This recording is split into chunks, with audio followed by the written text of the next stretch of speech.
Hey guys, Eric Pass here with the DMoose lifting straps. I'm going to show you guys how to put these on and apply them to whatever application you may see best fit. So the first thing you're going to do is you're going to take one end and you're going to loop it through the hole, like so.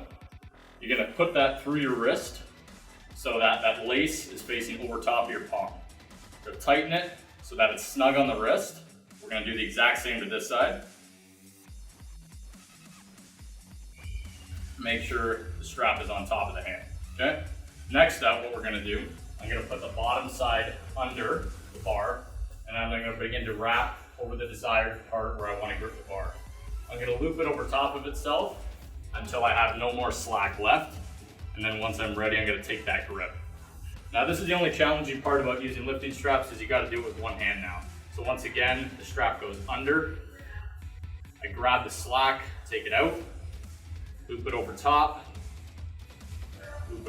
itself again until I'm out of slack. And then I can turn the grip, or turn the strap until it's tight on both sides. And now I'm ready to lift. That's a secure grip right there. So when you're done, all you do is you let it go and it unwraps itself. That is how you use the DMoose lifting straps.